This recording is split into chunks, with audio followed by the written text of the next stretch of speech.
Eu vou compartilhar agora com vocês 2 slides que eu elaborei para trazer exatamente esse panorama de como foi o passado em relação a este tema. Então, aqui, o que eu fiz? Eu dividi esse tema em 4 grandes grupos, né? Stock Options com esta visão mercantil, o Stock Option com essa visão remuneratória e 2 outros temas correlatos, que são ações restritas e Phantom Shares. Em termos de conceito, quando eu falo do Stock Option mercantil, eu estou falando daquela situação em que a outorga é onerosa da opção para futura aquisição de ações da companhia. Então, eu tenho condições pré-estabelecidas no momento que eu faço a outorga, eu defino ali qual é a situação, quais são as condições, e eu defino, a palavra ali relevante é onerosa, eu defino que vai haver um custo para a aquisição daquela opção.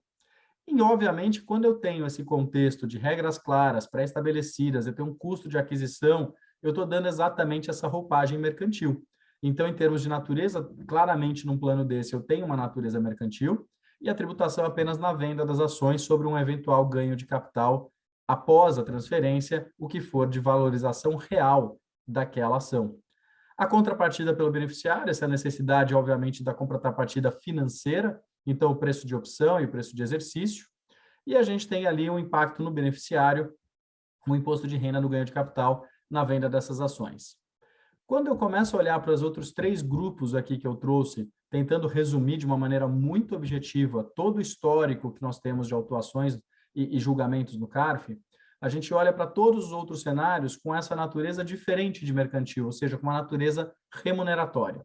Então, quando eu falo ali do stock option com essa natureza remuneratória, eu estou falando de uma outorga gratuita da opção para uma futura aquisição de ações da companhia, em condições extremamente facilitadas, com preço inferior ao de mercado. Então, eu tenho claramente ali um benefício ao empregado e que desnatura essa característica mercantil, por isso que a gente traz ali como natureza remuneratória, ou seja, a tributação no exercício das opções como remuneração e o ganho de capital na venda das ações. Neste caso, a gente não tem nenhuma contrapartida financeira do beneficiário,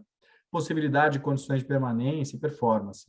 E o impacto, a gente vai falar, à medida em que eu trato isso com uma natureza remuneratória, eu tenho contribuições previdenciárias, 20% no caso de estatutários, cerca de 28% no caso seletistas, retenção do imposto de renda na fonte, e no impacto do beneficiário, eu tenho ali um IR-fonte de até 27,5% no exercício, mais o IR do ganho de capital.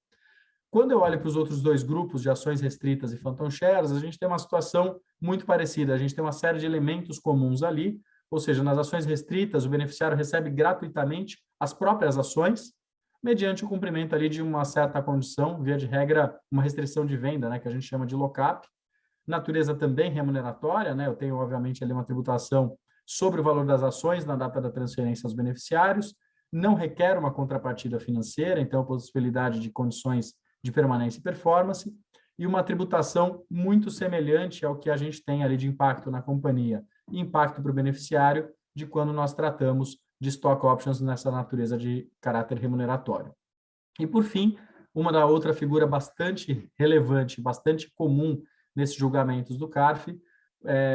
as chamadas Phantom Shares, ou seja, o beneficiário recebe o equivalente a um valor da ação da companhia em determinada data, ou a valorização dessas num certo período, e aí a possibilidade de liquidação em caixa ou em ações. Natureza também aqui remuneratória, sem necessidade de contrapartida financeira e com uma tributação muito parecida com os demais. Então, aqui a gente tem um quadro bastante objetivo, onde a gente buscou trazer as figuras mais relevantes e mais que aparecem de uma maneira mais reiterada nos autos de infração e, consequentemente, nos julgamentos do CARF.